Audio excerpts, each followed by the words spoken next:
Hey Geggy Tigers, this is your friendly neighborhood art teacher, Mrs. Kirkpatrick, coming to you from my basement in Eureka, Missouri, into your home where you and I are going to do art together. This is your video for your week 3 of your Art ALP learning plan. So welcome, glad you're here. Thanks for checking out this week's video. Before we get started, because I have a couple new things I want to share with you about art this week, there's a couple things I want to tell you. First, I have looked in some of your gallery spaces and seen that people are already posting art to their gallery page. Awesome, I really enjoyed seeing that. Keep up the good work, keep making art, taking pictures, and sharing it to that gallery space page. If you're not sure what to do, once you click on gallery space on the Art Google Classroom page, there are directions that are written, and there's also directions that are video directions that show you exactly what you need to know to set up your gallery space. If you haven't already done it, go over there, visit that right now, and set up your gallery space so that you can share your art. The next thing I wanted to do or tell you about before we get started with this week's art goals and art challenges is I want to introduce you to Matilda. This is Matilda, the drawing mannequin. Say hi, Matilda. She said hi. You can say hi back to her. And as you can see, she's excellent at posing. And this week you can see she's in this pose where her legs are extended out and her arms are over her head, and she's just frozen in this moving through space pose. So your job, and you can look on your Art Google Classroom page for this and find Matilda's picture in this pose. This is Matilda's pose of the week. Your job is to go to the Art Google Classroom page and look at that pose, come up with a name for it, and post it in the comments below her picture on your Art Google Classroom page. At the end of the week, I will pick a winning comment that will be the title of her pose for this week. And I will share that with you in next week's video. I'll share the winning name of her pose. You can also look at her pose and try to draw it on your own at home this week. So check out your Art Google Classroom page for Matilda's pose of the week. As we are going into art this week, you can look for your Wacky Wednesday drawing. I'm going to be posting mine on Wednesday, but I'm telling you right now, you have a new Wacky Wednesday drawing prompt. And it is, drum roll. I need to hear your drum roll too. A squirrel roasting a marshmallow. A squirrel roasting a marshmallow. That is your Wacky Wednesday drawing prompt of the week. So I'm going to work on a drawing of a squirrel roasting a marshmallow. I have to think about that. I don't know what kind of marshmallow my squirrel is going to be roasting, if it's going to be a mini marshmallow or a regular size marshmallow or a really big one. I don't know if it's going to be a leftover Easter peep marshmallow. But whatever I choose, it might not be the same as what you choose. Make your Wacky Wednesday drawing, post it to your gallery space, and you can look for my Wacky Wednesday drawing of a squirrel roasting a marshmallow on Wednesday on the Wacky Wednesday drawing slides. I want to also tell you to keep your eyes open for a no arms drawing challenge. And there are going to be some special guests on my no arms drawing challenge video this week. So keep your eyes open for that on your Art Google Classroom page and check it out. And after you get a chance to check out that no arms drawing challenge, maybe you can try it at home and post your drawing on your gallery space page. So as always, if you are looking for more art to do, if you are the type of person that just needs some art every day or more than once a week, you can always look at the art choice boards that are posted in your Google Classroom anytime you need more ideas for art. Now I'd like to move on to talking about your main art challenge for the week. So you're going to see, as you look at your Google Classroom page, you're going to see a post that's called the Color Wheel Challenge.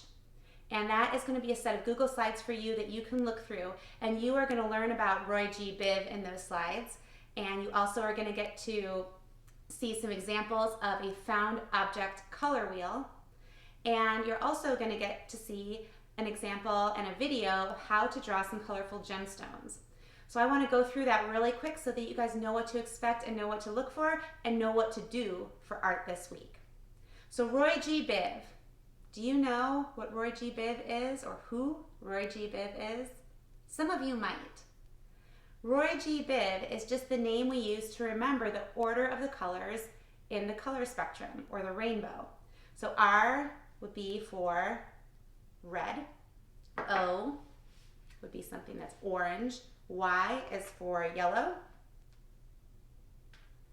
G is for green, B is for blue, I is for indigo, I guess that's more of an indigo, and V is for violet. Roy G. Biv. So there's going to be a video link for you to go watch and learn a song about Roy G. Biv. And there's also going to be information about a found object color wheel. This was really, really fun. I made my own found object color wheel here at my house, and I want you to take on that art challenge and make your own found object color wheel at your house. I just grabbed an old Walmart bag. I know some people have grabbed like laundry baskets to collect things in, or just a little tote bag, or if you have an empty backpack, anything really, an empty pillowcase. And I went around my house and I started finding objects that were colors of the rainbow, those Roy G. Biv colors. So I have a few of them here, and so I have some that were red, and I just put them all in the bag. And these are just a couple of the things I found around my house. I tried to find objects that they were mainly one color. So this dental floss is pretty much all blue. It's not a bunch of different colors. And these Post-it notes, they're all yellow. So look for objects that are pretty much all one color. Collect them up. And then what I did is I took everything I found and I dumped it out on a table and I started sorting it into each color of the rainbow and arranging it into a round color wheel. So I had to kind of play around with it, and you'll have to kind of play around with it too, because not everything was the same color. I had light versions of a color, like this lighter blue Mr. Sketch marker, and then darker versions of that same color. And I would have to kind of figure out where to put each object as I arranged my color wheel. And I've seen examples of this where people overlap their objects and they put them on top of each other. With mine, I kind of spread it out so each object had its own little space. So I encourage you to check this out on the color wheel, found object color wheel challenge, and make your own. Take a picture of it, post it in your gallery space next week. I will be looking for those. I can't wait to see what you guys do. The last part of the color wheel challenge slides is a drawing video that I made for you, and it shows you how to draw these colorful gemstones. And it's a step-by-step. You can watch the video that teaches how to draw these colorful gemstones as they're reflecting colors of the rainbow. And if you need to pause the video that is showing how to make these and how to draw these, you can pause that video as often as you need to. You can back it up and re-watch parts of it if you need to. And if you do try drawing any of those colorful gemstones on your own, I was using pencil and marker and water to draw those. And then I outlined in Sharpie at the end, but you don't have to do Sharpie. At the end, you can outline in anything you want, really. But if you try your hand at drawing these colorful gemstones, take a picture of it, put it on your gallery space, and share it out there. So I'm very excited. You guys have a lot going on with art this week. You can take your pick of what you want to try. I'm going to look for your Wacky Wednesday drawings of squirrels roasting marshmallows. And you can look for mine on Wednesday. I will post it on the Wacky Wednesday Drawing Challenge slides in your Art Google Classroom. Look for the No Arms Challenge. I'm excited about that one. And look through that Color Wheel Challenge and look for Matilda. I'm going to wait and see what names you guys come up with for her pose this week. And next week, I will announce that winning pose for Matilda's Pose of the Week. It was really good seeing you guys and talking to you and sharing this week's art with you. I really hope you all have a chance to try it out. I can't wait to see what you make. Have a great week. Stay safe, stay healthy, and I'll see you guys next time. Bye.